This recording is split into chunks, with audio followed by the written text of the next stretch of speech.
seulement une chose, c'est qu'une grande partie de l'argent qui est dans notre porte-monnaie vient précisément de l'exploitation depuis des siècles de l'Afrique. Pas uniquement, mais beaucoup viennent de l'exploitation de l'Afrique.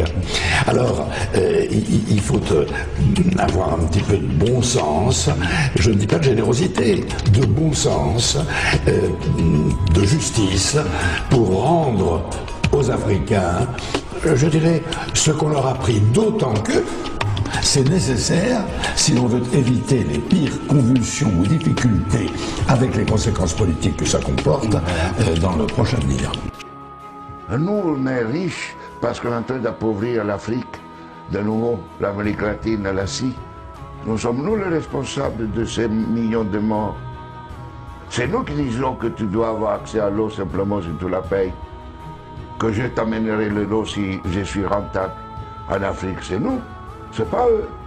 Eux, ils étaient capables de le faire en communauté. Et donc, à l'heure actuelle, il faut se dire que les guerres qu'on est en train de faire, c'est quoi?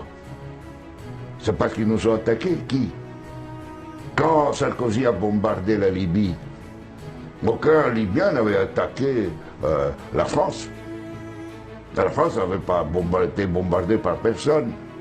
Et nous, et quand les Américains ont bombardé Bagdad ou l'Irak, parce que c'était l'ennemi du mal, tous ces millions qui sont morts, et tous ces millions de réfugiés syriens, irakiens, etc., c'est qui eux, ils sont venus. Et nous, on a le courage après de dire, je vais t'aider pour rester chez toi. Hein? Alors qu'on les a créé des conditions pour qu'ils doivent fuir. Et nous, on va dire hypocritement, cette Europe qui hypocritement donne 6 milliards à la Turquie, 2 milliards aux Libyens pour pouvoir tenir les gens qui viennent d'Afrique, où on est en train d'alimenter, nous, les guerres. Mais il faut s'arrêter de se raconter des balvernes ici. Hein? Il faut arrêter.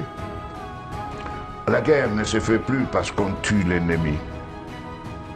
La guerre est devenue, grâce à la technologisation, elle était aussi d'avant, mais elle est devenue une activité économique la plus rentable après l'industrie pharmaceutique et l'industrie informatique. La France ne comprend pas l'Afrique et il est grand temps qu'elle la comprenne.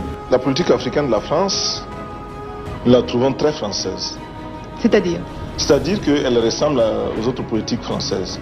Hier, la France était dans tel ou tel pays d'Afrique pour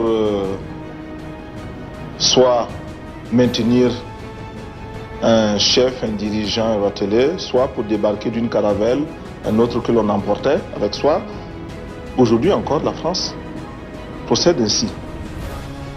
Why is it that 5,000 units of our currency is worth 1 unit of your currency, where we are the ones with the actual gold reserves? It's quite evident that the aid is in fact not coming from the West to Africa, but from Africa to the Western world. The Western world depends on Africa in every possible way, since alternative resources are scarce out here. So how does the West ensure that the free aid keeps coming? By systematically destabilizing the wealthiest African nations and their systems, and all that backed by huge PR campaigns, leaving the entire world under the impression that Africa is poor and dying and merely surviving on the mercy of the West. Well done, Oxfam, UNICEF, Red Cross, Life Aid, and all the other organizations that continuously run multi-million-dollar advertisement campaigns depicting charity porn to sustain that image of Africa globally. C'est qu'une grande partie de l'argent qui est dans notre porte-monnaie vient précisément de l'exploitation depuis des siècles de l'Afrique. Pas uniquement, mais beaucoup viennent de l'exploitation de l'Afrique.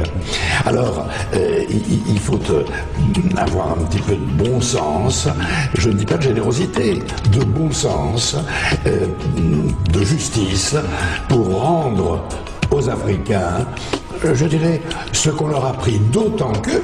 Camarades, l'impérialisme, le néocolonialisme, pour le grand combat patriotique, pour l'avenir radieux de notre pays.